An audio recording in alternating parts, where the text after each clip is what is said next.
नमस्ते नमस्कार प्यारे दोस्तों, good morning all of you. सभी को राधे राधे, सभी को प्रणाम। सभी प्यारे साथियों को नमस्कार। आप सभी कैसे हैं? उम्मीद करती हूँ बहुत अच्छे होंगे आप लोग, बहुत ज़बरदस्त होंगे, बेहतरीन, बिंदास, शानदार और एकदम ज़बरदस्त होंगे। तो मैं भावना भाटी आप सभी प्यारे साथियों का स्वागत करती हूँ आपके अपने प्यारे से परिवार रोजगार विद अंकित एप्लीकेशन के अंदर। सभी प्यारे दोस्त क्लास के साथ जुड़ जाइएगा। क्लास आपकी स्टार्ट हो चुकी है।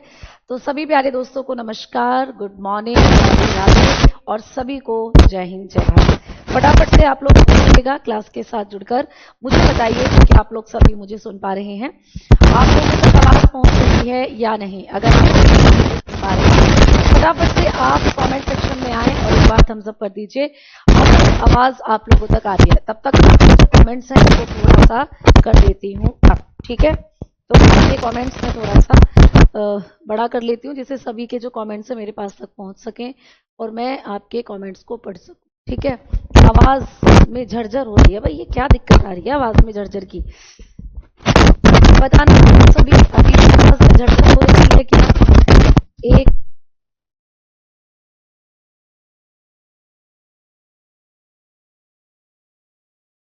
की आवाज में झरझर हो रही है क्या? एक बार, ठीक है, जल्दी से बताओ सारे दोस्त। आवाज नहीं आ रही है? अब आवाज साफ आ रही है? एक बार बताइएगा बेटा। फिर उसके बाद मैं क्लास को आगे लेकर चल रही हूँ। आपका जो टॉपिक है डाइजेस्टिव कर रही है फिर शुरू, ठीक है। तो जल्दी से आ जाओ और अब हम सेशन को कर रहे हैं स्टार्ट। आपकी क्लास को अब हम लोग कर रहे हैं शुरू, ठीक है। तो जैसा कि आप लोग जानते हो टॉपिक हम लोगों का चल रहा है सिस्टम, यानी कि पाचन तंत्र, ठीक है।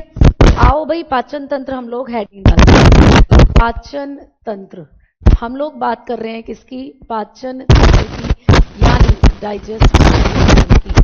डाइजेस्टिव सिस्टम, ठीक है। तो हम लोग बात करेंगे दोस्त किसकी? पाचन तंत्र की, डाइजेस्टिव सिस्टम की। एक ऐसा सिस्टम जिसमें हम लोग बात करते हैं हमारे शरीर के अंदर जो खाना है वो कैसे डाइजेस्ट होता है, ठीक है। अभी भी है, ठीक है, साउंड प्रॉब्लम हो रही है, अभी भी हो रही है, खड़खड़ की आवाज आ रही है। ऐसा तो नहीं होना चाहिए, आवाज सही नहीं आ रही है।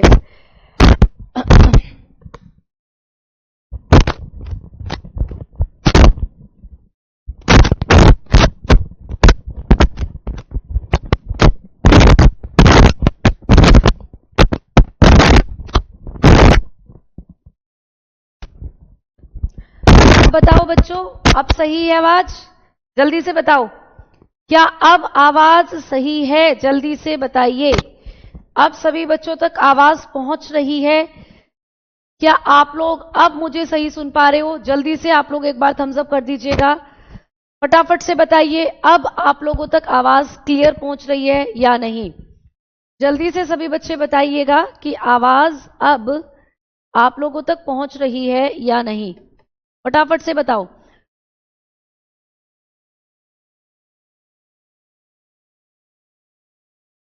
जल्दी से बताइएगा सभी बच्चे कि क्या आप लोग मुझे सुन पा रहे हैं? सही है, यस मैम, अब सही है, ठीक है। चलिए तो भाई सेशन को शुरू कर लिया जाए, क्लास को स्टार्ट कर लिया जाए। कल की क्लास में हमने बात करी थी दांत के बारे में। मैंने आपको कल की क्लास में आपके जो टीथ हैं उनसे रिलेटेड पॉइंट्स बताए थे। आज हम क्या बात करेंगे? दांतों की संरचना। दांतों की संरचना में जब हम लोग बात करेंगे तो हम लोगों को करना है इनेमल। हमें बात करनी है दोस्तों दांत के स्ट्रक्चर की। और जो दांत होता है, जब इसके स्ट्रक्चर की बात करते हैं तो सबसे ज्यादा जो प्रश्न बनते हैं वो बनते हैं इनेमल से, ठीक है। किससे बनते हैं भाई? इनेमल, यानी कि दंतवल्क से। तो दांत के अंदर एक संरचना होती है जिसको हम कहते हैं दंतवल्क। इससे बहुत सारे क्वेश्चंस पेपर में बनते हैं। तो चलिए आइए अब हम लोग बात करते हैं, है ना। कल की क्लास में हमने सूरज कुमार, कल की क्लास में क्या किया था बेटा ये बताओ। चलो तो आगे चलते हैं, इनेमल के बारे में बात करते हैं। तो दांत जो होता है हमारा, उसका एक पार्ट होता है इनेमल। हेडिंग डालिएगा इनेमल, जिसको कहते हैं हम दंतवल्क। अब ये जो दंतवल्क होता है ये आपके दांत की सबसे ऊपरी परत होता है। तो सबसे पहला पॉइंट लिखेंगे कि यह है दांत की सबसे ऊपरी परत है ना। आपके दांत की सबसे ऊपरी परत है बेटा, तो दांत की सबसे ऊपरी परत है, ये आपको याद रखना है। क्लियर? इनेमल क्या है? दांत की सबसे ऊपरी परत। तो बताकर चलेंगे, it is the outer layer. Clear? It is the outer layer of teeth. ये क्वेश्चन आता है कि हमारे टूथ की, हमारे दांत की सबसे ऊपरी परत हम लोग किसको कहते हैं? इनेमल को कहते हैं। ये किसकी बनी होती है? ये बहुत बार क्वेश्चन आया है, स्टार लगाएंगे भाई। तो यह है कैल्शियम फॉस्फेट की बनी होती है। ये किसकी बनी होती है दोस्त? कैल्शियम फॉस्फेट की बनी होती है। तो ये भी आपको पूछा गया है कि दांत की ऊपरी परत किस पदार्थ की बनी है? तो कैल्शियम फॉस्फेट की बनी होती है। ठीक है, कैल्शियम फॉस्फेट की बनी होती है। इस परत के बारे में बात करते हैं। तो यहां पर आप लोगों को ये प्रश्न बहुत सारे एग्जामिनेशन में पूछा है कि दांत की जो सबसे ऊपरी परत है इनेमल, ये किसकी बनी है? कैल्शियम फॉस्फेट की। ठीक है, क्लियर? तो इसको आप लोगों को याद रखना है। तो लिख लीजिएगा, it is made up of, it is made up of, किसकी बनी होती है भाई? Made up of calcium phosphate. ये बनी हुई होती है भाई कैल्शियम फॉस्फेट की। क्लियर? तो कैल्शियम फॉस्फेट एक ऐसा पदार्थ है जो आपकी हड्डियों को भी बनाता है और आपके दांत की सबसे ऊपर की परत को भी बनाता है। विश्वजीत जी बहुत बहुत शुक्रिया बेटा, है ना? तो दांत की जो सबसे ऊपरी परत है वो बनी होती है कैल्शियम फॉस्फेट की। इसका कलर कैसा होता है पूछा जाता है। ठीक है, तो यह सफेद रंग की परत होती है। कैसी है दोस्त? सफेद रंग की परत है। ठीक है, सफेद रंग की। कभी कभी लिखा होता है कहीं कहीं हल्का पीला, कहीं कहीं लिखा होता है हल्का पीला। ठीक है, रंग की परत है। तो इसका कलर कैसा होता है? सफेद, या कहीं कहीं बहुत लाइट येलो कलर लिखा होता है। ठीक है, तो it is white, it is white, है ना? या ब्रैकेट में लिख लीजिएगा light yellow. It is white या फिर white, light yellow in colour. तो इसका कलर कैसा होता है? या तो सफेद लिखा आता है पेपर में, या कभी कभी ऑप्शन आपको वाइट, ये लाइट येलो दे देता है, हल्का पीला। तो दोनों ही आपको इस फॉर्मेट में लिखे हो सकते हैं, या तो सफेद होगा ऑप्शन में या हल्का पीला होगा। ठीक है, समझ में आ गई बात? क्लियर? तो ये आप लोगों का क्या हुआ? यहां पर पढ़ाई छोड़े हुए 5 साल हो गए थे, फिर रोजगार विद अंकित आया, मजा आ गया पढ़ने में। लग नहीं रहा कि आप इतने टाइम बाद पढ़ रहे हो, है ना? ऐसा लग रहा है अभी तो शुरू ही किया, मतलब सब कुछ याद है। चलो बहुत बढ़िया। अब देखो बात करते हैं, ये हल्के पीले रंग की होती है जो इनेमल होती है। तो जैसे कि हम लोग बात करें, ये आपके दांत की सबसे ऊपर की परत है इनेमल, तो ये होती है इनेमल। अच्छा, इनेमल को आपके दांत का क्राउन भी कहते हैं। तो कभी कभी इसको हम लोग किस नाम से जानते हैं? क्राउन ऑफ द टीथ, है ना? इनेमल ही है जिसे कहा जाता है क्राउन ऑफ द टूथ। आपके दांत का ताज है ये, है ना? दांत का ताज, आपके दांत ने एक ताज पहना हुआ है, इसी को कहते हैं इनेमल, यानी दंतवल्क। क्लियर? तो ये किसकी बनी है? कैल्शियम फॉस्फेट की। सबसे ऊपरी परत है आपके दांत की। इसका रंग कैसा होता है? सफेद या फिर हल्का पीला।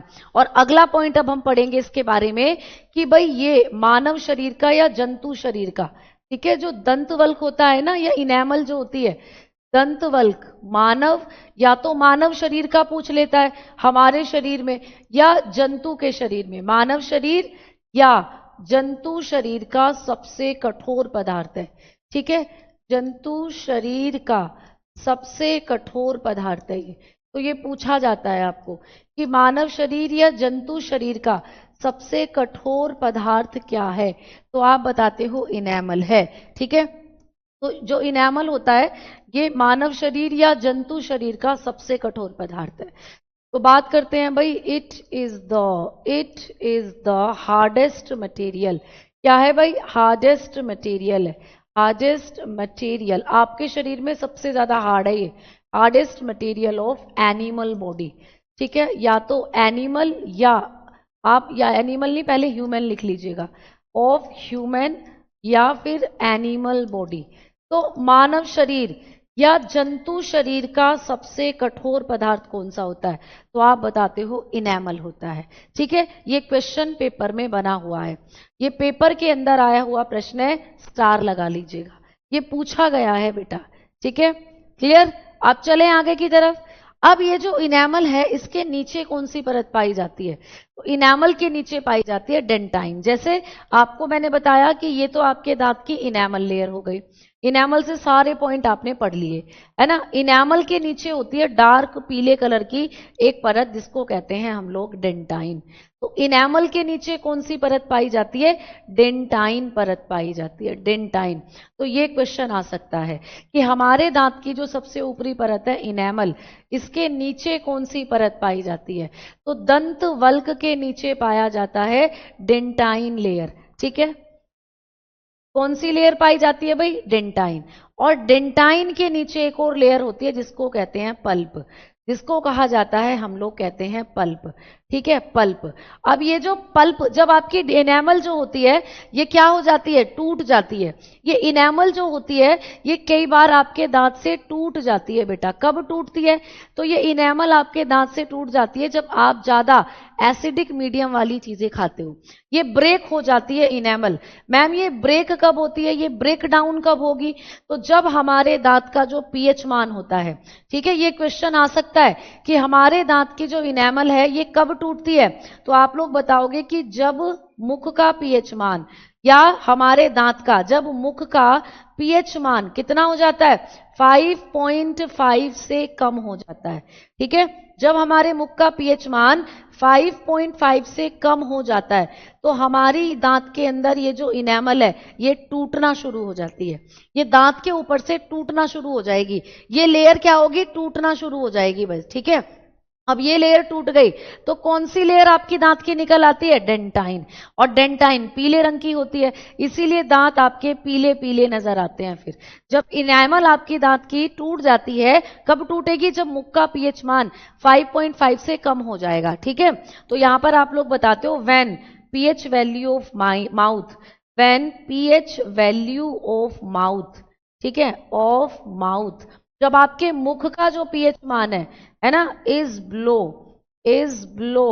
टू 5.5, तो यहां पर आपके ब्लो फ्रॉम 5.5। ठीक है, तो आपका जो मुंह का पीएच मान है जब ये क्या हो जाएगा, आपके मुंह की जो पीएच वैल्यू है जब ये क्या हो जाएगी 5.5 से क्या हो जाएगी? कम, तो आपका मुंह का पीएच मान गिर जाएगा जिससे दांत की इनेमल टूट जाएगी। क्यों? क्योंकि बैक्टीरिया इसको तोड़ना शुरू कर देंगे। बैक्टीरिया इसका क्या करेंगे? विघटन, बैक्टीरिया इसको तोड़ना शुरू कर देंगे, तो आपकी डेंटाइन लेयर निकल आएगी। और डेंटाइन लेयर पीले रंग की होती है, तो देन आपके जो दांत हैं वो पीले पीले नजर आने लगेंगे। आपके दांत कैसे नजर आने लगेंगे? पीले पीले नजर आने लगेंगे। तो ये भी आपको पूछा जाता है। ठीक है मैम, मुंह का पीएच मान कैसे पता करेंगे? आप तो पता कर ही नहीं सकते। आपके मुंह का पीएच मान आपकी लार का 6.8 होता है, अभी लिखेंगे हम उस चीज को। तो इससे कम, यानी कि इससे 5.5 से कम जब आपका पीएच मान हो जाएगा मुंह का, तो आपकी इनेमल टूटने लगेगी। और ये ज्यादा चाय और कॉफी पीने से होता है, या ज्यादा कोल्ड ड्रिंक्स वगैरह जो होती हैं जिनमें कार्बोनिक एसिड वगैरह होते हैं उनको पीने से होता है। ठीक है, क्लियर? अब जब आपकी इनेमल परत टूटेगी तो डेंटाइन परत आएगी। अब डेंटाइन परत में भी जब आपका इन्फेक्शन होगा, यहां भी बैक्टीरिया अपना इन्फेक्शन दिखाएंगे, तो ये परत भी टूट जाएगी और पल्प कैविटी निकल आएगी। पल्प कैविटी में क्या होता है, जब आपका संक्रमण पहुंचता है तो यहीं से आपको दांतों में ठंडा और गर्म लगना शुरू होता है, ठंडा गर्म। ठीक है, आपको दांतों के अंदर कोल्ड और हॉट फीलिंग आनी शुरू होती है। देखते हैं ना कई बार हमें दांतों में ठंडा गर्म लगना शुरू हो जाता है, ठंडा गर्म। ठीक है, तो ये ठंडा गर्म होना शुरू हो जाता है। फिर उसके बाद अगला जो एरिया आता है वो होता है रूट एरिया। ये है आपके अंदर मुंह, दांतों के अंदर रूट एरिया, ये है आपके दांतों की जड़ें। और जब इन्फेक्शन आपकी बहुत ज्यादा जड़ों तक पहुंचता है तो तब जाकर आपको दांत में दर्द होना शुरू होता है। दांत में दर्द, है ना, दांत दर्द की शिकायत होती है, आपको टूथ एके की प्रॉब्लम होनी शुरू हो जाती है, दांत में दर्द होना शुरू हो जाता है। तो ये होता है प्यारे दोस्त। ठीक है है ना, आपकी आवाज डायरेक्ट कांटेक्ट होती है माइंड से, इसीलिए समझ में अच्छे से आता है। अच्छा, ये भी चलो आवाज की एक बात है तो बहुत बढ़िया है। सीजीएल के लिए भी पढ़ सकते हो, सीजीएल का भी नया जो बैच है आपका संकल्प बैच, उसमें जल्दी ही बायोलॉजी शुरू होगी। ठीक है, पढ़ सकते हो तब तक आप, कोई दिक्कत नहीं है। तो यहाँ पर ये चीजें आपको समझ में आई कि इनेमल के बारे में सारे पॉइंट लिख लिए, डेंटाइन जो होती है ये इनेमल के नीचे की परत होती है। फिर डेंटाइन जब टूट जाती है तो पल्प कैविटी में आता है इन्फेक्शन, यहाँ ठंडा गर्म लगने लगता है। ठंडा गर्म लगने के बाद दांत में दर्द होता है। जब इन्फेक्शन इतना ज्यादा फैल जाता है कि दांत में दर्द हो रहा है तो समझो रूट वाले एरिया में फिर इन्फेक्शन पहुंच जाता है और फिर आपके दांत में दर्द होना शुरू हो जाता है। आपका जो दांत होता है इसमें क्या होता है, फिर दर्द की शिकायत शुरू हो जाती है। ठीक है, तो ये आपके दांत की संरचना से संबंधित एक क्या था, यहाँ पर पार्ट था जिसको आप लोगों को पढ़ना था। तो ये मैंने आप लोगों को बता दिया कि आपके दांत की जो स्ट्रक्चर होती है यहाँ पर ये सारी चीजें जो हैं काम करती हैं। ठीक है, क्लियर? क्योंकि आपकी जो नसें होती है ना, आपकी जो तंत्रिकाएं होती हैं वो जड़ों वाले भाग से जुड़ी हुई होती हैं। नर्व जो होती हैं आपकी जो तंत्रिकाएं, दर्द को फील कराने वाली जो तंत्रिकाएं हैं वो कहाँ जुड़ी हुई होती हैं? आपका जो दांत का जड़ वाला पार्ट होता है, आपकी दांत का जो रूट वाला पार्ट है जड़, वहां जुड़ी हुई होती है। इसीलिए जब आपको दर्द वाली फीलिंग होती है तो आपके रूट वाले एरिया में इंफेक्शन पहुंच चुका होता है और आपका दांत जो है उसमें दर्द होने लगता है। ठीक है, क्लियर? अब चलते हैं आगे। रेलवे में रिजल्ट किस किस का बना, जल्दी बताओ। रेलवे में किस किस का रिजल्ट बना है, फटाफट से बताओ। अब हम आगे की तरफ बढ़ रहे हैं और बात करते हैं। मैं यहीं पर एक चीज और बता देती हूं कि जब हमारा दांत खराब होता है तो हम लोग दांत का ट्रीटमेंट कराते हैं। दांत का ट्रीटमेंट कराया है कभी किसी ने? हम लोग क्या कराते हैं? दांत का ट्रीटमेंट कराते हैं। टीथ ट्रीटमेंट कराते हैं बेटा, हम टीथ का ट्रीटमेंट कराते हैं। दांत का हम क्या कराते हैं? इलाज। तो हम लोग कराते हैं दंत का इलाज। अब दंत का जब इलाज होता है तो डॉक्टर आपको करता है क्या? रूट कैनाल ट्रीटमेंट, आरसीटी करता है डॉक्टर। आरसीटी, आरसीटी का मतलब होता है रूट कैनाल ट्रीटमेंट। तो इसकी फुल फॉर्म आ सकती है पेपर में। आरसीटी का मतलब होता है रूट कैनाल ट्रीटमेंट, यानी आपके दांत को, आपकी दांत की जो रूट है उनको निकाल दिया जाता है, उनको डेड कर दिया जाता है और फिर नकली दांत वहां पर चढ़ा दिया जाता है, जिसको हम कहते हैं root canal treatment, RCT. Doctor कहेगा तुम्हारी आरसीटी करनी पड़ेगी, मतलब तुम्हारी रूट्स के अंदर जो तंत्रिकाएं हैं उनको डेड कर दिया जाएगा। उनको डॉक्टर क्या करते हैं? डेड कर देते हैं इंजेक्शन लगाकर। और डेड करेंगे तो फिर उन नर्व्स को निकाल देगा डॉक्टर और फिर वहां पर नकली दांत फिट कर देगा, जिससे आपकी नर्व्स डेड हो गई हैं, अब वहां दांत में दर्द नहीं होगा। और नकली दांत लगा दिया जिससे कि क्या होगा बेटा? ठीक है, ठीक है, तो जिससे क्या होगा, आप लोगों के दांत चबाने के लिए दांत भी आपके पास होगा। तो ये सारी चीजें आपको याद रखनी है, किससे? दांत से। अब दांत के बाद हम लोग बढ़ रहे हैं कहां? दांत के बाद आते हैं जीभ पर। तो मुंह के अंदर अब जो दूसरी चीज हम लोगों को पढ़नी है, जीभ। तो भाई हेडिंग डालेंगे हम लोग जीभ, आप लोगों की टंग, जीभ।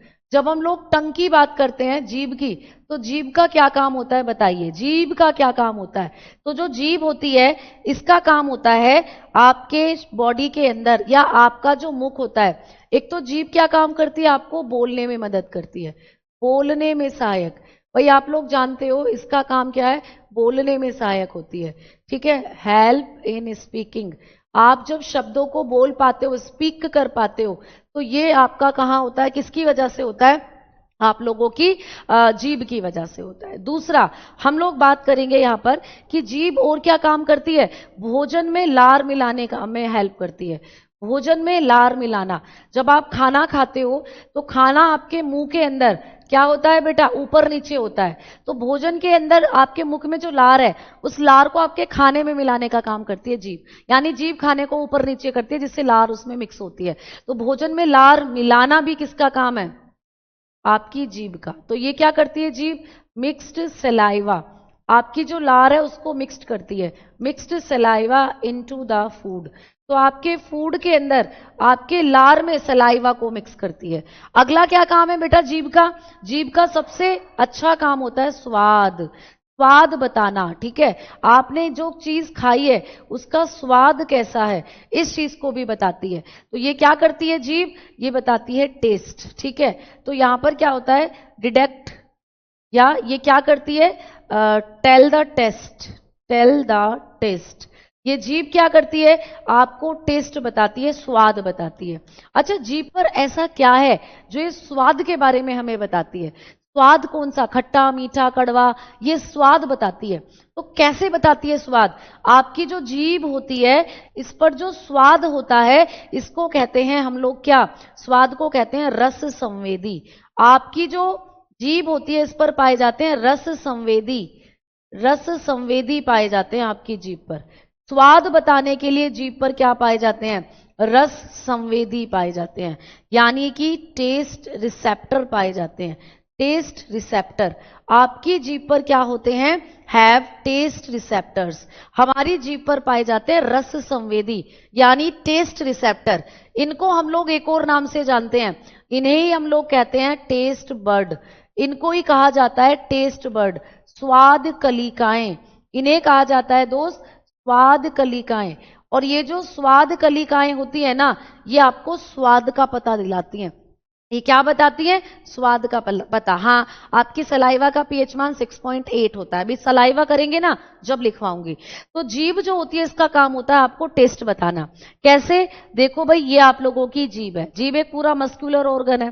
आपकी जो जीभ होती है पूरा एक पेशी अंग होता है, ठीक है, मसल से बनी है। जीभ में बेसिकली ऐसी कोई हड्डी तो है नहीं। तो आप अपनी जीभ पर जब ध्यान से देखोगे तो नन्हे नन्हे दाने से नजर आते हैं। देखो ये रहे आपकी जीभ पर, आपको पीछे की तरफ ये बड़े होते हैं, आगे की तरफ ये बहुत छोटे छोटे होते हैं। तो अपने जीभ पर आप ध्यान से देखना, पीछे की तरफ बड़े बड़े दाने होते हैं और आगे की तरफ नन्हे नन्हे दाने होते हैं। ठीक है ना? क्लियर? तो जब हम अपनी जीभ को देखेंगे तो हमारी जीभ पर मिलते हैं टेस्ट रिसेप्टर्स या टेस्ट बर्ड। तो ये जो दाने दाने से हैं इन्हीं को कहते हैं टेस्ट बर्ड्स। इन्हीं को कहा जाता है स्वाद कलिका, यानी ये स्वाद का पता लगाती हैं। इन्हीं को कहते हैं स्वाद कलिकाएं, टेस्ट रिसेप्टर्स। ठीक है, अब ये जो स्वाद कलिकाएं होती हैं बेटा, इनके बारे में अगर हम लोग बात करें तो ये अलग अलग स्वाद की पहचान कराती हैं। जैसे आपके जीभ के सबसे आगे वाले एरिया पर दिख रहा है रेड कलर का, यहां पर आपको जो टेस्ट आता है वो मीठा आता है। अगर आपने खाई है जलेबी तो जलेबी कैसी होती है? मीठी मीठी होती है। तो जलेबी का टेस्ट आपको आपके जीभ पर जो मीठे टेस्ट के लिए रिसेप्टर्स होते हैं सबसे आगे होते हैं, सबसे आगे होते हैं। ठीक है, क्लियर? ठीक, रेल साइंस की बुक में मिलेंगे, बिल्कुल मिलेंगे प्यारे दोस्त, ये सारे टॉपिक बुक्स में हैं। ठीक है, अब चलते हैं आगे। अब जब आप आगे की तरफ बढ़ते हो, देखो यहां पर ये दो आपको दिख रहे हैं, यहां पर आपको नमकीन टेस्ट का पता चलता है, नमक। जब आप नमक खाते हो सोल्टी, तो यहां पर आपको सोल्टी पता चलेगा, नमक।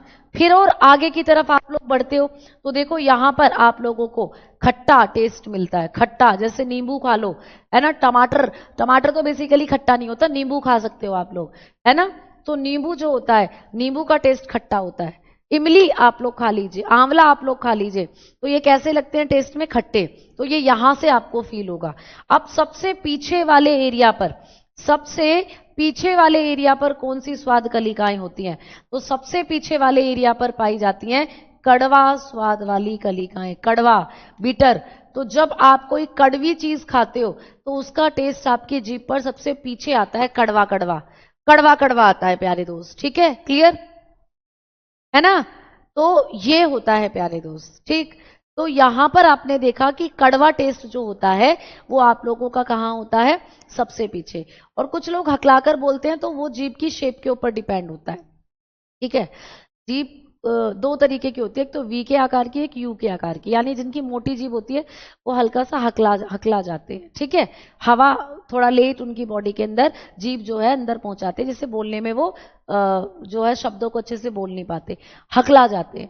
ठीक है, चलो, तो यहां पर ये होगा। और बीच में देखो ये वाला एरिया, बीच में देखेंगे आप, जो आपको ये वाला एरिया नजर आ रहा है, ये पूरा एरिया है, यहां भी एक टेस्ट होता है जिसको कहते हैं उमामी।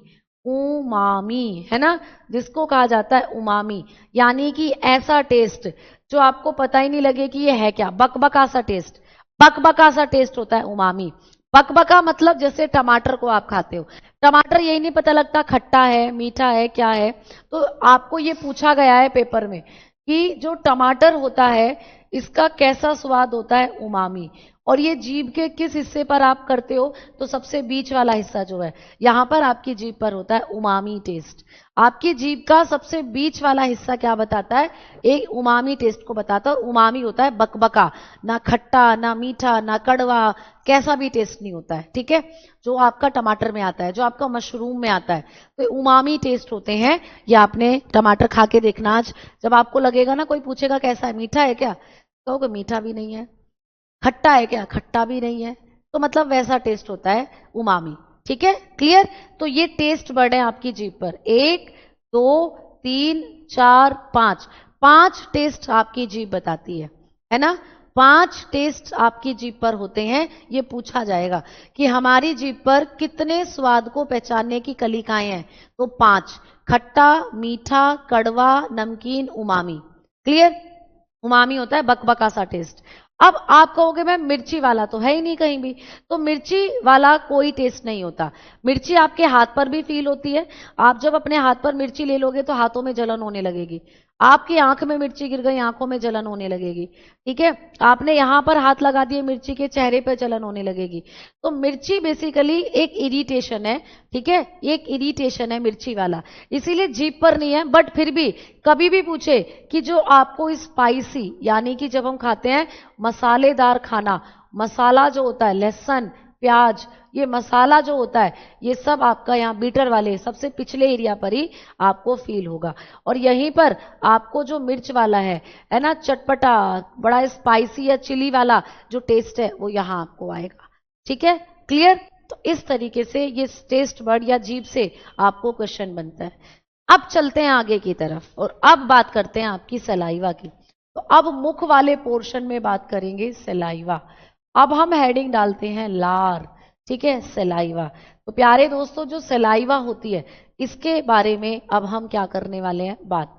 सलाइवा यानी कि लार, ठीक है। टमाटर खट्टा नहीं लगता, टमाटर बकबका सा लगता है बेटा, अजीब सा, खाना कभी टमाटर को। खट्टा तो आपका नींबू होता है, खट्टी तो इमली होती है, खट्टा तो कच्चा आम होता है, टमाटर बकबका सा लगता है, ठीक है। चलो अब बात करते हैं लार की, सलाइवा की।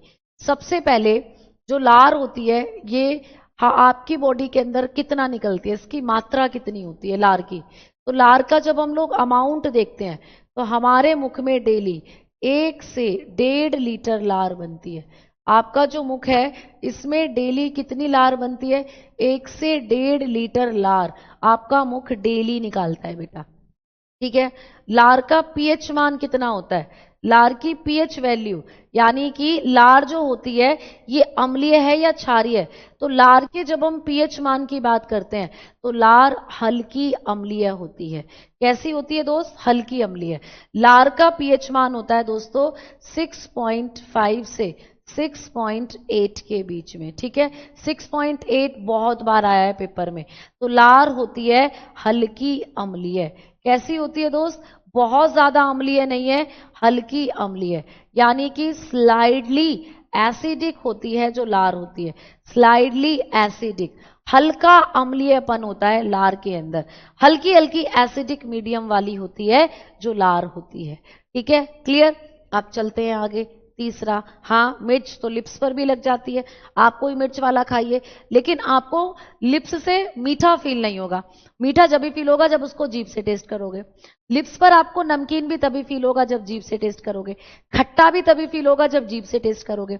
लेकिन मिर्ची अगर आपने यहाँ लगा दी तो यहाँ मिर्ची लग जाएगी, जलन हो जाएगी।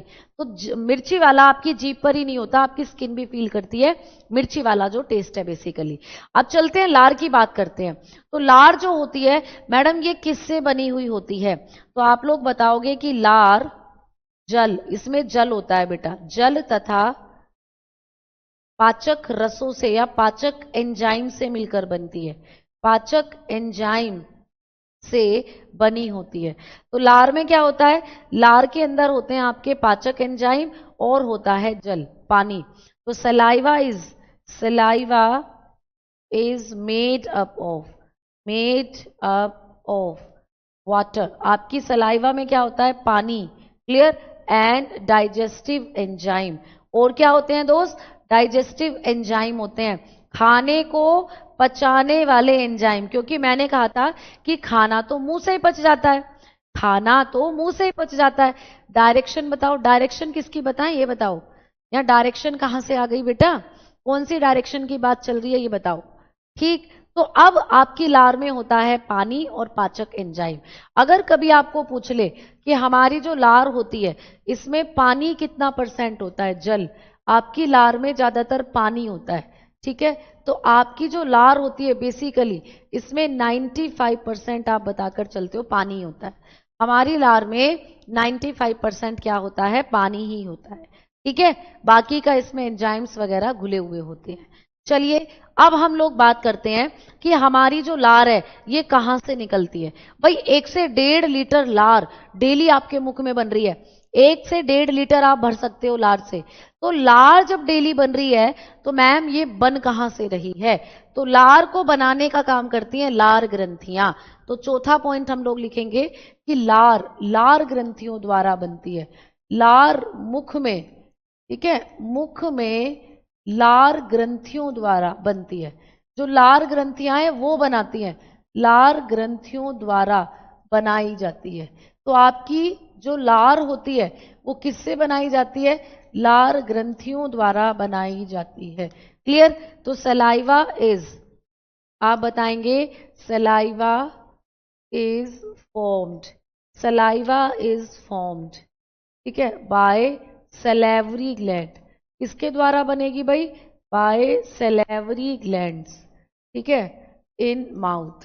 तो आपके माउथ में लार ग्रंथियां पाई जाती हैं, उनसे बनाई जाती है भाई लार।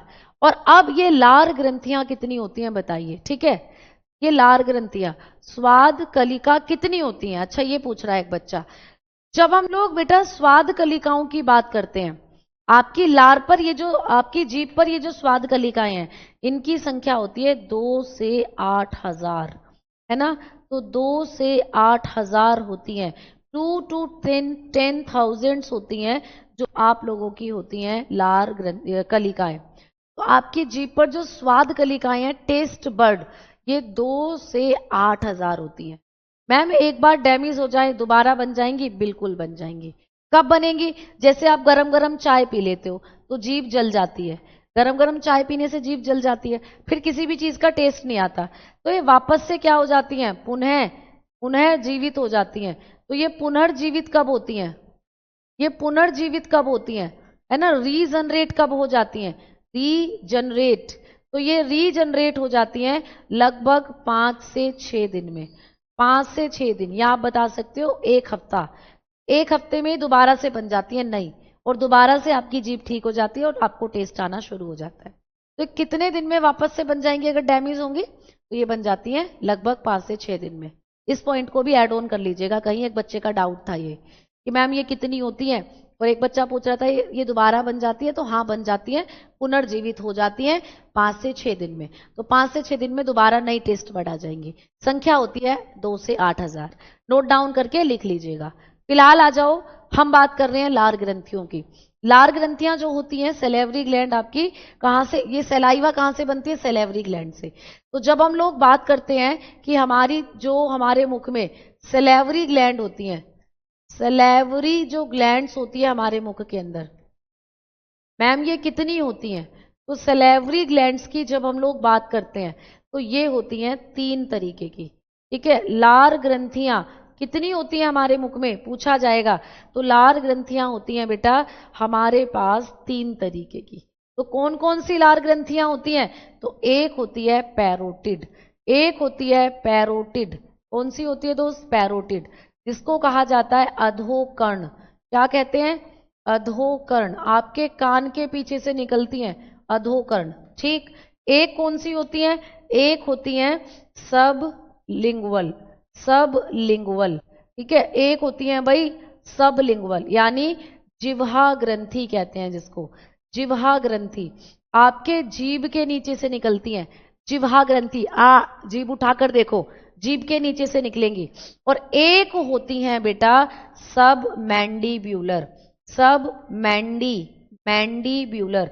अच्छा मैंने आपको हड्डी पढ़ाई थी एक मैंडिबल, एक हड्डी मैंने आपको पढ़ाई थी मैंडिबल, वो हड्डी कहां पाई जाती है बताइए, ये हड्डी कहां पाई जाती है बताइए, तो इसको कहते हैं हम लोग आपके जबड़े की ग्रंथि, या ये कहां से निकलती है? जबड़े से निकलती है, आपके जो लाइन से निकलती है। तो यहां पर 3 तरीके की ग्रंथियां होती हैं, 3 तरीके की लार ग्रंथियां। एक होती है पैरोटिड, जो कान के पीछे से निकलती है ऐसे और मुंह में आकर खुलती है ना। एक होती है सब लिंगुअल, लिंगुअल मतलब भाषा, भाषा कैसे बोलते हैं? जीभ से। बुक आती है ना आपकी बायलिंगुअल, बायलिंगुअल मतलब 2 भाषाओं वाली बुक, तो लिंगुअल का मतलब होता है भाषा। तो जब आप जीभ को उठाओगे तो आपके मुंह में पानी सा आ जाता है, तो दैट्स मीन ये पानी जो आपके मुख में आ रहा है ये जीभ की जो नीचे लार ग्रंथियां उनसे आ रहा है, उनको कहते हैं सबलिंगुअल, जीभ से निकलती हैं, जिह्वा ग्रंथि। और अगली है सब मैंडिब्यूलर, मैंडिबल एक हड्डी थी यहां, तो इस हड्डी से निकलती है सब मैंडिब्यूलर। ठीक है, क्लियर। तो जब हम लोग अपनी लार ग्रंथियों को देखेंगे तो आप लोग यहां पर देख पाओगे कि ये हैं आपकी लार ग्रंथियां। ठीक है, ये हैं प्यारे दोस्तों आप लोगों की लार ग्रंथि। आप देख रहे हो ये आपका कान है, तो कान के पीछे से आती है पैरोटिड, पैरोटिड सबसे बड़ी होती है बेटा।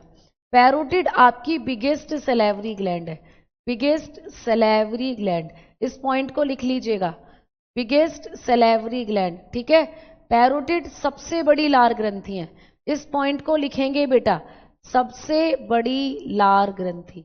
तो पेपर में आए कभी भी कि सबसे बड़ी लार ग्रंथि कौन सी है, तो पैरोटिड। पैरोटिड कान के पीछे से आती हैं, नाम मैंने लिखवा दिया, इनको कहते हैं अधोकर्ण, कर्ण मतलब कान, तो ये कान के पीछे से आती हैं और आपके मुंह में जाकर खुलती हैं और सबसे बड़ी लार ग्रंथि हैं। ठीक है, फिर आती हैं आप लोगों की सबलिंगुअल, सबलिंगुअल आपकी जीभ के नीचे से निकलती हैं और ये सबसे छोटी होती हैं, ये सबसे छोटी लार ग्रंथि है बेटा। ठीक है, स्मॉलेस्ट सैलिवरी ग्लैंड है, स्मॉलेस्ट सैलिवरी ग्लैंड, सबसे छोटी लार ग्रंथि है। ठीक है, सबसे छोटी लार ग्रंथि है, क्लियर। हाँ, और अब आती है मैंडिब्यूलर, मैंडिब्यूलर ये आपकी कहां से निकलती है? जबड़े से निकलती है, यहां से, जबड़े से निकलती है यहां से। ठीक है, क्लियर है ना। तो इस तरीके से आपको याद रखनी है ये लार ग्रंथियां, इस तरीके से आपको लार ग्रंथियां याद रखनी है।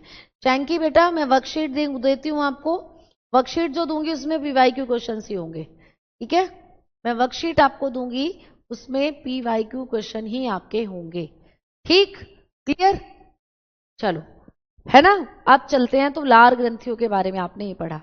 अब बात करते हैं कि लार में कौन सा एंजाइम होता है, क्योंकि हमने खाना जो है वो मुंह में ही पचा दिया था, खाने का पाचन मुंह से शुरू हो जाता है।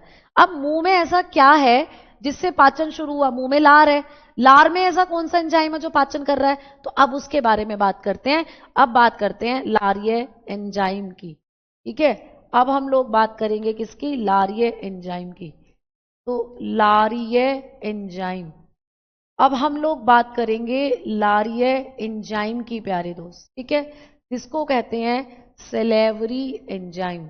अब हम लोग बात करेंगे सैलिवरी एंजाइम्स की, यानी कि ऐसे एंजाइम जो हमारी लार के अंदर पाए जाते हैं और क्या करते हैं? भोजन का पाचन शुरू कर देते हैं। तो अब हम बात करेंगे लारीय एंजाइम की। ठीक है, क्लियर है ना। हिंदी में नहीं बताया मैडम, कौन सी नहीं बताया हिंदी में? ये बताओ बेटा, हिंदी में कौन सी नहीं बताया? देखना, ये लिख रही हिंदी में, ये लिख रही हिंदी में, ये लिख रही हिंदी में। तो हिंदी में तो ऑलरेडी बता दिया है बेटा, हिंदी में तो ऑलरेडी बता दिया है। सब मैंडिब्यूलर यानी जबड़े की ग्रंथि कहते हैं इसको, जबड़े से निकलती है, जबड़े की ग्रंथि कहते हैं, जबड़े से निकलती है। ठीक है, क्लियर। चलो आओ आगे बात करते हैं। अब हम लोग बात करेंगे यहां पर, है ना, कब देंगे वर्कशीट? मंडे तक दे दूंगी, क्योंकि बनानी है मुझे भी। ठीक, संडे में उस पर काम होगा, मंडे तक अपलोड करवा देंगे। ठीक, चलो अब देखो बात करते हैं यहां पर हम लोग कि ये जो आप लोगों की लारीय एंजाइम होते हैं, लार में जो एंजाइम होते हैं, इनकी जब हम लोग बात करते हैं तो लार में 2 एंजाइम होते हैं बेटा, हमारी लार में 2 एंजाइम होते हैं। ठीक है, कौन कौन से? एक होता है आपकी लार के अंदर लाइसोजाइम। ठीक है, क्या होता है? लाइसोजाइम। एक एंजाइम हमारी लार में होता है लाइसोजाइम, लाइसोजाइम। ठीक है, एक एंजाइम होगा भाई लाइसोजाइम, क्लियर। और एक एंजाइम होता है हमारी लार के अंदर टॉयलीन, टॉयलीन। ठीक है, एक होता है टॉयलीन। या टॉयलिन ना होकर इसको हम लोग क्या बोलते हैं, टॉयलिन को ही हम लोग बोलते हैं सेलेवरी एमाइलेज। इसको कहा जाता है सेलेवरी एमाइलेज। क्या कहेंगे, सेलेवरी एमाइलेज कहेंगे। ठीक है, तो इसी को कहा जाता है सेलेवरी एमाइलेज, यानी कि इसको कहते हैं हम टॉयलिन या सेलेवरी एमाइलेज।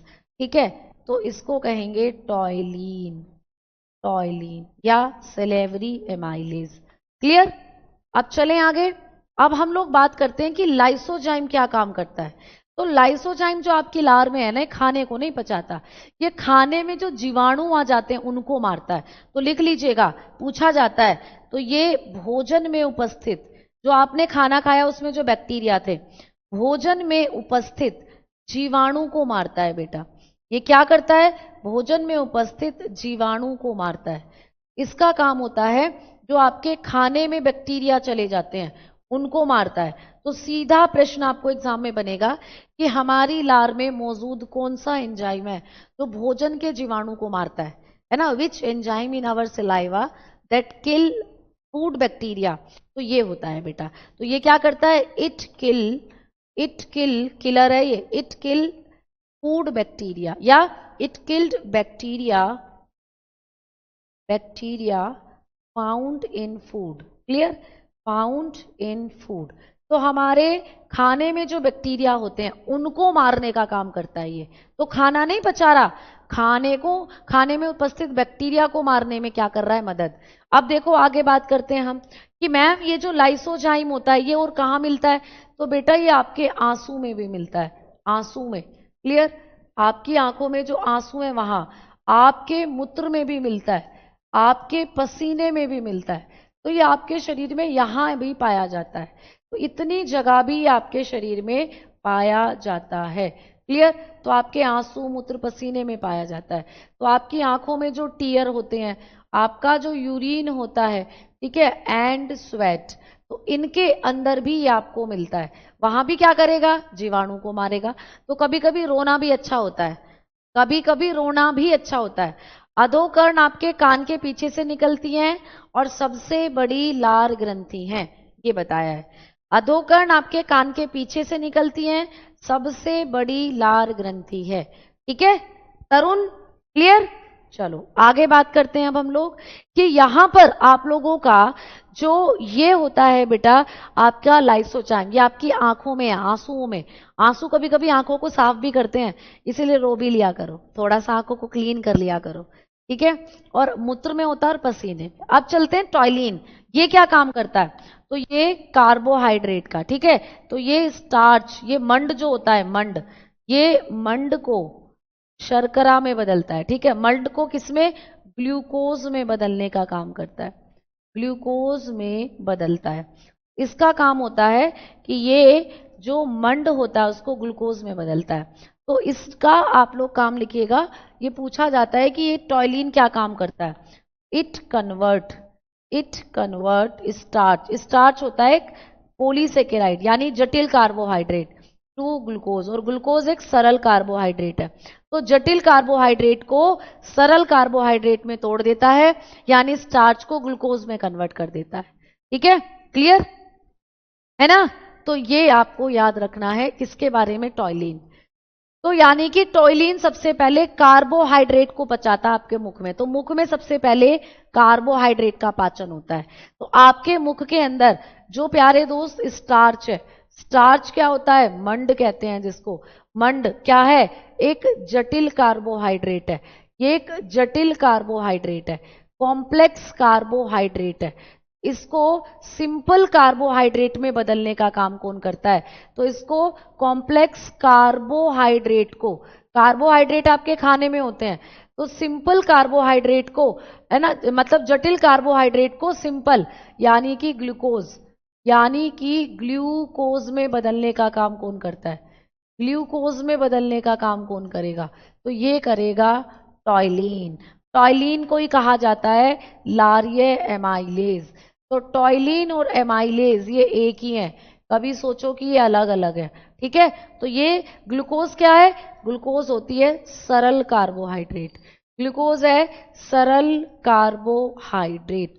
तो जटिल कार्बोहाइड्रेट्स को सरल कार्बोहाइड्रेट में तोड़ने का काम, ये है सिंपल कार्बोहाइड्रेट। ठीक है, ये है भाई सिंपल कार्बोहाइड्रेट। तो जटिल कार्बोहाइड्रेट को सरल कार्बोहाइड्रेट में तोड़ने का काम टॉयलीन करता है। बात आपको समझ में आई? ठीक है, तो लार के बारे में हमने ये पढ़ लिया, क्लियर है ना? ये लार के बारे में हमने पढ़ लिया, लार भी खत्म, मुख की सारी चीजें खत्म। अब एक चीज याद रखना कि आपके मुख के अंदर जो खाना होता है उस खाने को क्या कहते हैं, ये पॉइंट आ जाएगा पेपर में कि मुख में उपस्थित खाना क्या कहलाता है।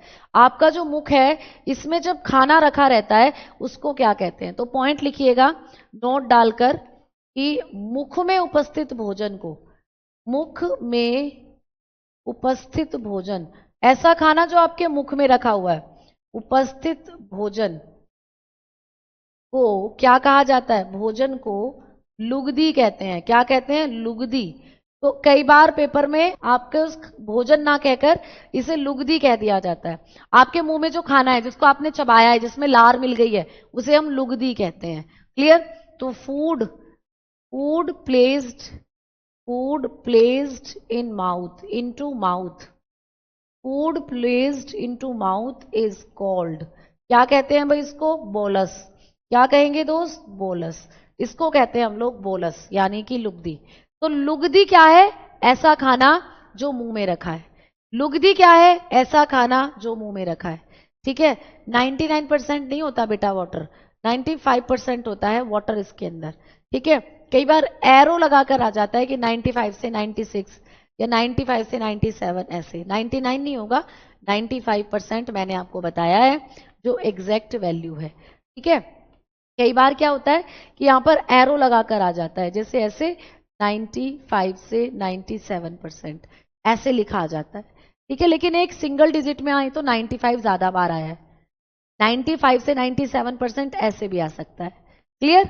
चलो अब चलते हैं आगे की तरफ और अब हम लोग बात करते हैं कि आप लोगों का ये मुंह का पोर्शन पूरा खत्म। अब बात करेंगे किसकी?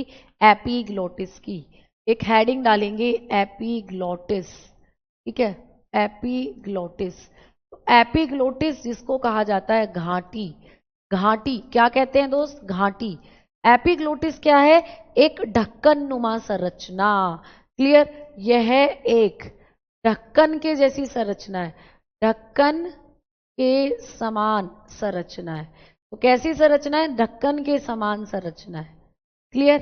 तो यह एक ढक्कन के समान संरचना है। क्लियर? समझ में आई बात? तो it is a cap like structure. ठीक है, it is a cap like structure या लिड लाइक बोल देते हो। ठीक है, तो कैप लाइक स्ट्रक्चर है, ये एक ढक्कन के जैसी संरचना है। ये क्या करती है? ठीक है, तो ये इसका काम होता है, यह है भोजन नली और श्वास नली, जो आपकी भोजन वाली नली है जिससे खाना पेट में जाता है, और श्वास नली। ठीक है, और जिससे आप सांस लेते हो, जिससे कि सांस हवा फेफड़ों में जाती है। यह भोजन नली तथा श्वास नली को सुरक्षा प्रदान करती है। तो यही वो नली है, यही वो संरचना है जो भोजन नली और श्वास नली को सुरक्षा प्रदान करती है। क्या देती है दोस्त? प्रोटेक्शन देती है। तो इट प्रोवाइड, इसका काम है it provide protection, it provide protection. क्या करती है भाई? Protection to oesophagus. ओइसोफेगस होती है आपकी भोजन नली। ठीक है, एंड ट्रैकिया, ट्रैकिया होती है आप लोगों की सांस नली। तो ट्रैकिया और आपकी ईसोफेगस, इनको ये सुरक्षा प्रदान करती है। कैसे? एक ढक्कन के जैसी संरचना है बेटा, समझ के चलोगे। जब आप लोग खाना खाते हो तो खाना खाते वक्त आपको बोलना नहीं चाहिए, ऐसा आपने सुना होगा। ठीक है, तो देखो जैसे कि ये आप लोगों का क्या है, ये आप लोगों का मुंह है और ये आपकी सांस नली है। मतलब ये आपने खाना खाया, खाना ऐसे होता हुआ खाने वाली नली से आपके पेट में पहुंचेगा, ऐसे, ये पेट है। ठीक है, अब यहीं पर होती है आपकी श्वास नली भी। तो ये तो भोजन नली हो गई आपकी, मैं एक बार दिखा रही हूं जिसको ग्रीन कलर से बना रही हूं। ये तो हो गई आप लोगों की भोजन नली, ठीक है, जो आपके पेट से जुड़ेगी। और एक यहीं पर होती है आपकी श्वास नली, ये क्या है? आपकी श्वास नली है। श्वास नली कहाँ जाकर खुलती है? आपके फेफड़ों में, आपके फेफड़ों में जाकर श्वास नली खुलती है। तो दो नली है यहाँ पर, एक तो खाने को ले जा रही है फूड पाइप जो पेट में गिरेगी, एक सांस नली है जो हवा को फेफड़ों में ले जा रही है। अब इन दोनों के ऊपर एक संरचना पाई जाती है, यहां एक संरचना मिलती है जिसको कहते हैं एपिग्लोटिस। एपिग्लोटिस क्या कहते हैं? एपिग्लोटिस यानी घाटी। ये क्या करती है? जब आप खाना खाते हो तो खाना जो होता है आपका कहाँ जाना चाहिए? खाना आपकी भोजन नली में जाना चाहिए ना भाई, खाना तो भोजन वाली नली में जाना चाहिए। यही नली है जो पेट में खुलती है जाकर, और इसोफेगस में जाना चाहिए खाना तो। क्लियर? और जब आप सांस लेते हो तो हवा कहाँ जानी चाहिए? श्वास नली में जानी चाहिए। हवा जानी चाहिए ट्रैकिया में, क्योंकि ये आपके किससे मिली हुई है? आपके फेफड़ों से मिली हुई है। तो इस तरीके से जब आपने देखा, जब आप खाना खाते हो, खाना खाते हुए बोलना नहीं चाहिए हमें, ठीक है? क्लियर? कन्वर्ट करेगा ना प्लीज, कंफर्म मैम। माल्टोज में कन्वर्ट करेगा ना? नहीं बेटा, माल्टोज जो होता है वो भी क्या है आप लोगों का? एक डाइसेकेराइड, लेकिन उससे भी सिंपल होता है ग्लूकोज। तो कई बार ऐसा आता है आपको कि यहाँ पर क्या प्रोसेस होता है कि स्टार्च जो होता है वो ग्लूकोज में कन्वर्ट कर देता है, ऐसे लिखा होता है एनसीईआरटी में। लेकिन कभी कभी आपको कुछ बुक्स आप पढ़ोगे तो उसमें लिखा होता है कि स्टार्च को माल्टोज में परिवर्तित कर देता है, बट माल्टोज आज तक पेपर में नहीं बना, हमेशा ग्लूकोज बना है। कि आपकी लार में ऐसा कौन सा एंजाइम है जो स्टार्च को ग्लूकोज में बदल देता है? कई बार पेपर में क्वेश्चन भी आता था कि जब हम रोटी को जब ज्यादा देर तक चबाते हैं तो रोटी मीठी क्यों लगती है? तो रोटी मीठी इसलिए लगती है क्योंकि रोटी में जो स्टार्च था वो लार के साथ मिलकर ग्लूकोज में कन्वर्ट होता है, और ग्लूकोज टेस्ट में मीठा होता है, इसीलिए रोटी कैसी लगने लगती है? मीठी, अधिक देर तक जब चबाते हैं। तो ग्लूकोज ही आपको अभी तक पेपर में पूछा है, माल्टोज नहीं पूछा, ठीक है? मोहम्मद अरशद, अभी तक जितनी बार पेपर आया है ग्लूकोज ही पूछा है, ठीक है? क्लियर? चलो अब हम लोग बात करते हैं, ठीक? अब जब हम लोग जब मानव मस्तिष्क को पढ़ेंगे बेटा, ब्रेन वाला चैप्टर पढ़ेंगे, तब उसका वेट भी बताएंगे। 1400 ग्राम होता है, 1300 से 1400 ग्राम हमारे मस्तिष्क का वजन होता है, ठीक है? चलो अब देखो, अब यहां पर जो आपकी ट्रैकिया है और भोजन नली है, इन दोनों को ढकने का काम करती है एपिग्लोटिस। क्योंकि जब आप खाना खा रहे हो तो खाना यहां आना चाहिए इस नली में, और खाना फिर पेट में जाना चाहिए। लेकिन जब आप सांस ले रहे हो अपनी नाक से, जब आप अपनी नाक से क्या ले रहे हो दोस्त? सांस ले रहे हो, तो हवा जो है वो यहां आनी चाहिए इस वाली नली में, और कहां जानी चाहिए? हवा फेफड़ों में। लेकिन जब आप खाना खाते खाते बोलते हो, बोलने के लिए हवा चाहिए, हवा जब लोगे तो ये एपिग्लोटिस बीच में रह जाता है, ना सांस वाली नली पे जा पाता है ना भोजन वाली नली पे। मतलब एक ढक्कन है, जैसे समझो ये भोजन वाली नली है और इसी के पीछे सांस वाली नली है, ये इसी के पीछे सांस वाली नली, और ऊपर ये ढक्कन है एक एपिग्लोटिस। तो जब खाना आया तो ये ढक्कन खुल जाता है, और खाना कहाँ पहुंच जाता है? आपकी खाने वाली नली में, ठीक है? लेकिन जब आपने सांस लिया तो सांस लेने पर ये ढक्कन खाने वाली नली में आ जाता है, और सांस पहुंच जाता है आपकी सांस वाली नली में, हवा पहुंच जाती है सांस वाली नली में। तो एक ढक्कन है जो दोनों को प्रोटेक्ट कर रहा है। लेकिन जब आप खाना खाते खाते बोलते हो या सांस ले जाते हो तो आपका ये ढक्कन बीच में रह जाता है और खाना सांस की नली में फंस जाता है, जिससे आपको बहुत तेज क्या होता है? सांस घुट जाती है, और उससे हमारी मृत्यु भी हो सकती है। ठीक है? क्लियर? समझ में आ गई बात? ठीक है? क्लियर? आगे समझ में आई चीजें? तो ये चीजें आप लोगों को एग्जामिनेशन में आती है कि हमारी सांस नली और हमारी भोजन नली, इनको प्रोटेक्ट करने वाला एक स्ट्रक्चर कौन सा है? एपिग्लोटिस। अब कल की क्लास में हम लोग बात करेंगे आपकी भोजन नली की, ओइसोफेगस की। कल की क्लास में हम लोग बात करेंगे आपकी भोजन नली की, ठीक है? भोजन नली, या जिसको कहा जाता है खाद्य नली या फूड पाइप, इसी को कह देते हैं हम लोग फूड पाइप। तो इसके बारे में बात करेंगे कल की क्लास में, ठीक है? इसके बारे में देखो, ओइसोफेगस को हम लोग क्या कह देते हैं? ग्रास नली, ग्रास नली बायोलॉजिकली देखो तो। और फूड पाइप को कह देते हैं भोजन नली, ठीक है? भोजन नली। तो कल की क्लास में हम लोग इसके बारे में बात कर रहे होंगे। ये नली, इसमें खाना जाता है, खाना पेट में कैसे पहुंचता है, ये, ठीक है? क्लियर है ना? तो ये चीजें हैं जो आपको इस चैप्टर से आएंगी। काफी बड़ा चैप्टर है, अभी इसकी लगभग 2 क्लासेस और होंगी। ठीक है, अभी हम कल क्या करेंगे, कल हम स्टमक को भी कंप्लीट कर लेंगे, भोजन नली को, और कल मैं आपको स्टमक को भी कंप्लीट कराऊंगी। स्टमक आपका आमाशय, और स्टमक हमने कंप्लीट कर लिया तो पॉसिबिलिटीज है कल हम लीवर भी कंप्लीट कर लेंगे, यकृत, यकृत। ठीक है, फिर एक और क्लास लगेगी जिसमें मैं आपको आमाशय के बारे में, जिसमें मैं आपको अग्नाशय के बारे में पढ़ाऊंगी, आपका पेनक्रियाज, पेनक्रियाज। ठीक है, पेनक्रियाज यानी मंडे में। और उसके बाद हम लोग यहाँ पर आपकी जो इंटेस्टाइन है उनको पढ़ेंगे, आपकी जो आंतें हैं उनको पढ़ेंगे। और आंतें 2 होती हैं, आपको पता है, आपकी जो आंत्र होती हैं ये 2, स्मॉल इंटेस्टाइन और लार्ज इंटेस्टाइन। ठीक है, क्लियर। अभी ये चैप्टर थोड़ा सा लंबा है, चलेगा। इस तरीके से हम इस चैप्टर में आगे आने वाली चीजें करने वाली है। ठीक है मैम, ये कौन सी एज में ब्रेक डाउन होने लगती है? एज नहीं है बेटा, कोई भी, किसी भी एज में दांत की एनेमल ब्रेक हो सकती है जब हम ज्यादा एसिडिक माध्यम वाली चीजें खाते हैं। ठीक है, क्लियर। तो धन्यवाद, नमस्कार, मिलते हैं कल की क्लास में। ठीक है, tata bye bye, take care. तो कल हम लोग ये करेंगे। Thank you so much.